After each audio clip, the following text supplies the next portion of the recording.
Keeps blocking black wealth. We digging deep to free ourselves.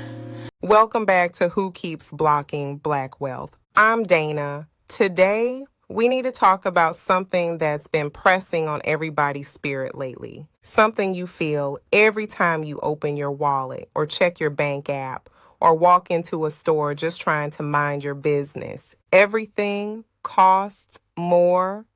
And I'm Harold. And listen, if you've been looking at your grocery bill like it personally offended you, you're not imagining things. Everything. Groceries, rent, car repairs, yet even the stuff that used to be cheap just because it should be cheap. You walk in for milk and bread. You walk out wondering if eggs are now a luxury item with a velvet rope and a bouncer. And when prices jump like that, people start asking the same question. Who is doing this? Who's behind the curtain? Who's pulling the strings? Because it definitely feels like somebody is. But the truth is deeper. And honestly, more important. You probably heard the word tariffs floating around. Sounds complicated, but it's simple. A tariff is a tax on goods coming into the country. So if a company brings something in from overseas, and there's a tariff on it, that product costs more before it even hits the shelf. And companies don't just eat that cost. They pass it along, from shipping to manufacturing to distribution to stores and eventually to you.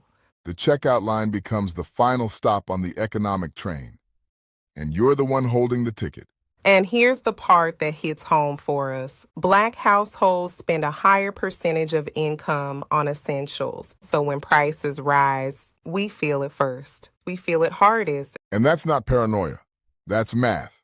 But here's the myth. When prices go up, it feels like someone somewhere flipped a switch against you. Like there's a secret meeting in a dark room.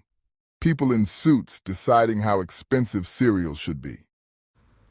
But most of the time, it's not a conspiracy. It's the ripple effect of rules changing.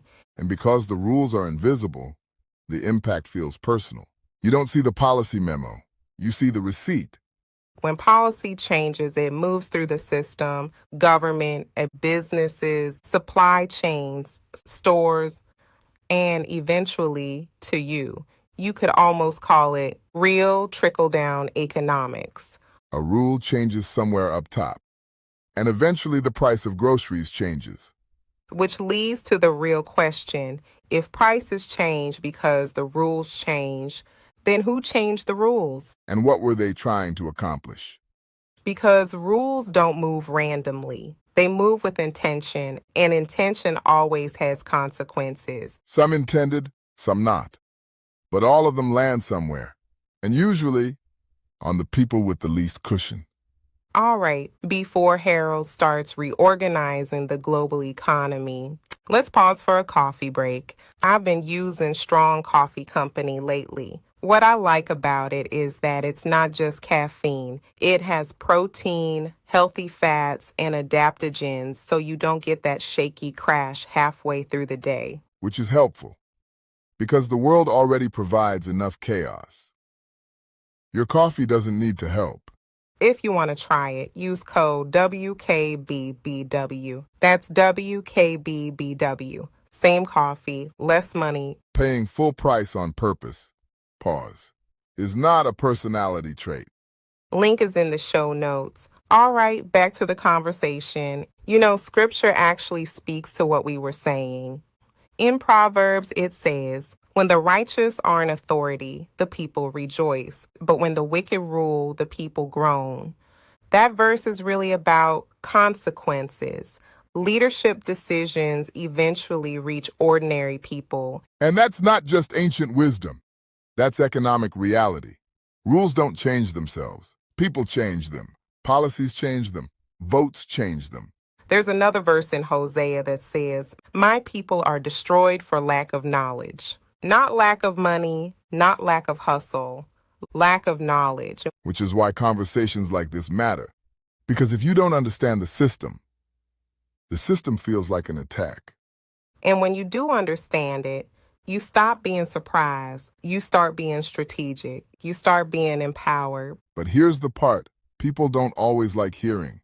If you don't vote, you don't have a leg to stand on when it comes to complaining about the laws and rules. I'd say it a little differently. Not voting is still a choice. You're just letting other people decide the rules for you. And those rules eventually show up somewhere you notice. Like the price of eggs, which apparently now require a payment plan. You are obsessed with eggs. Geesh, financial literacy isn't just about budgets. It's about understanding the environment your money lives in. You obviously haven't been to Coney Island recently. I digress. Let's all be cognizant because the people who understand the rules benefit from them, and the people who don't get blindsided by them. Next time, we're talking about another rule affecting almost everyone right now, interest rates, and why borrowing money suddenly feels heavier than it used to. Which Oh, is also not random.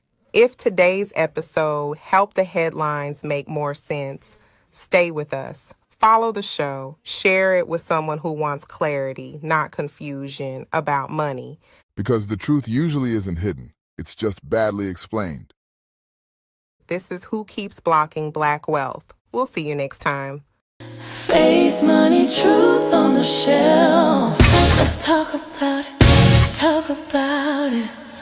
Who keeps blocking black wealth? Not me, not today. Check your credit and pray.